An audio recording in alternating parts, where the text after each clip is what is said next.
Everything is a manifestation of the mental conversations which go on in us without our being aware of them. But as civilized beings, we must become aware of them and act with a purpose. A man's mental conversations attracts his life. As long as there is no change in his inner talking, the personal history of the man remains the same. To attempt to change the world before we change our inner talking is the struggle against the very nature of things. Man can go round and round in the same circle of disappointments and misfortunes, not seeing them as caused by his own negative inner talking, but as caused by others.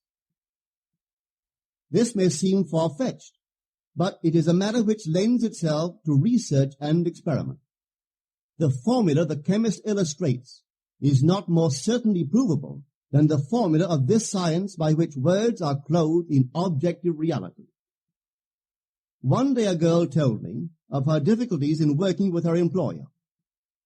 She was convinced that he unjustly criticized and rejected her very best efforts. Upon hearing her story, I explained that if she thought him unfair, it was a sure sign that she herself was in need of a new conversation piece. There was no doubt that she was mentally arguing with her employer, for others only echo that which we whisper to them in secret.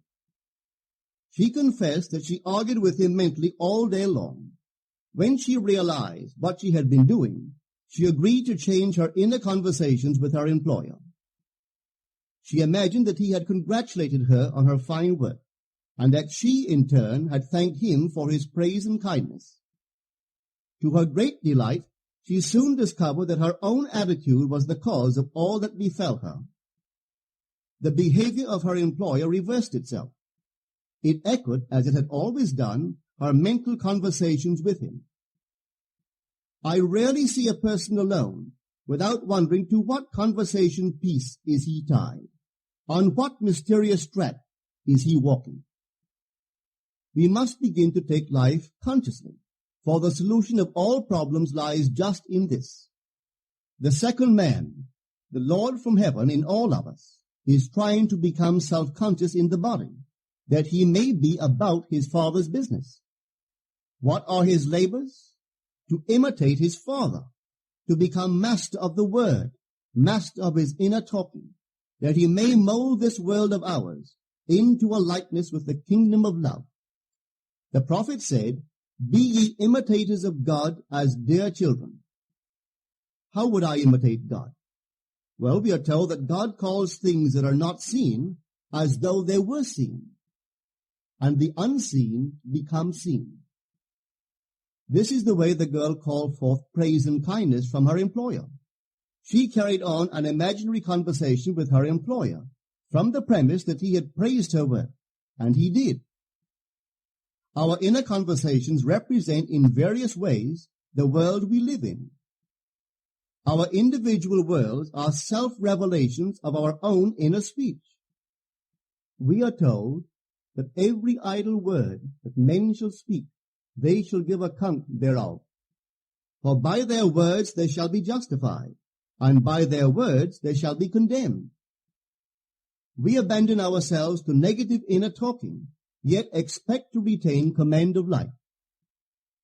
Our present mental conversations do not recede into the past as man believes. They advance into the future to confront us as wasted or invested words. My word, said the prophet, shall not return unto me void, but it shall accomplish that which I please, and it shall prosper in all the things whereto I sent it. How would I send my word to help a friend? I would imagine that I am hearing his voice, that he is physically present, that my hand is on him. I would then congratulate him on his good fortune, tell him that I have never seen him look better. I would listen as though I heard him. I would imagine that he is telling me he has never felt better, he has never been happier. And I would know that in this loving, knowing communion with another, a communion populous with loving thoughts and feelings, that my word was sent, and it shall not return unto me void, but it shall prosper in the thing whereto I sent it. Now is the accepted time. Now is the day of salvation. It is only what is done now that counts, even though its effects may not be visible until tomorrow. We call not aloud, but by an inner effort of intense attention. To listen attentively, as though you heard, is to create. The events and relationships of life are your word made visible. Most of us rob others of their willingness and their ability to be kind and generous by our fixed attitudes towards them. Our attitudes unfold within us in the form of mental conversations. Inner talking from premises of fulfilled desire is the way to consciously create circumstances. Our inner conversations are perpetually outpictured all around us in happenings. Therefore, what we desire to see and hear without, we must see and hear within.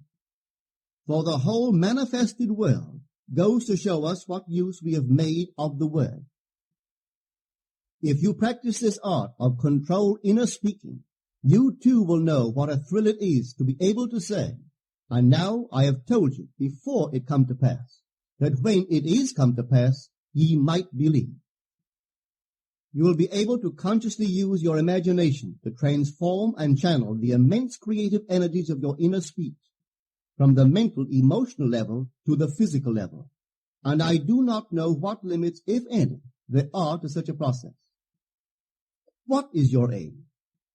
Does your inner talking match it? It must, you know, if you would realize your aim, for as the prophet asked, can two walk together except they be agreed?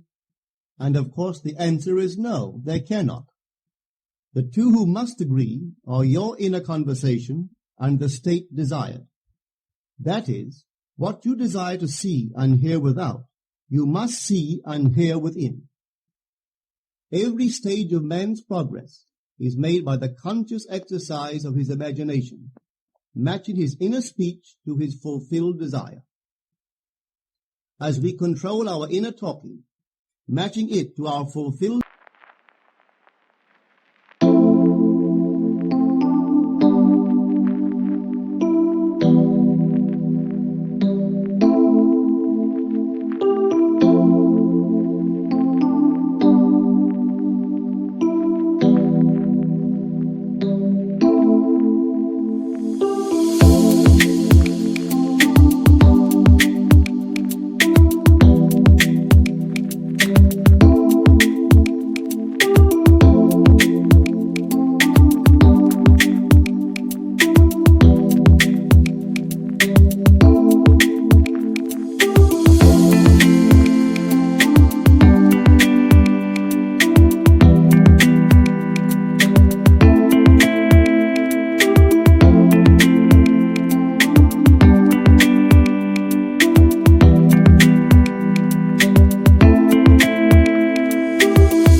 desires, we can lay aside all other processes. Then we simply act by clear imagination and intention. We imagine the wish fulfilled and carry on mental conversations from that premise. The right inner speech is the speech that would be yours were you to realize your ideal. In other words, it is the speech of fulfilled desire. Now you will understand how wise the ancient was when he told us in the Hermetica. There are two gifts which God has bestowed upon man alone and on no other mortal creature. These two are mind and speech, and the gift of mind and speech is equivalent to that of immortality.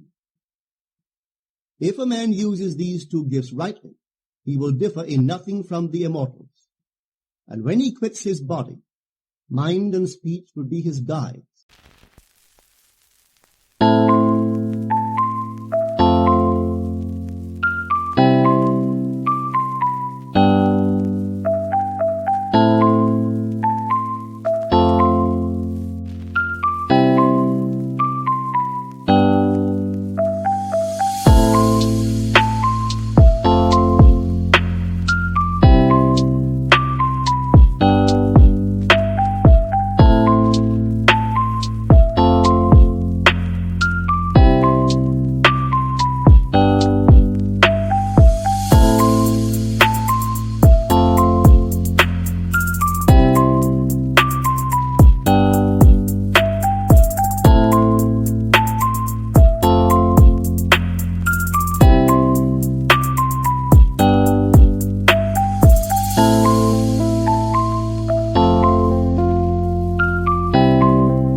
And by them you will be brought into the troop of the gods and the souls that have attained to bliss.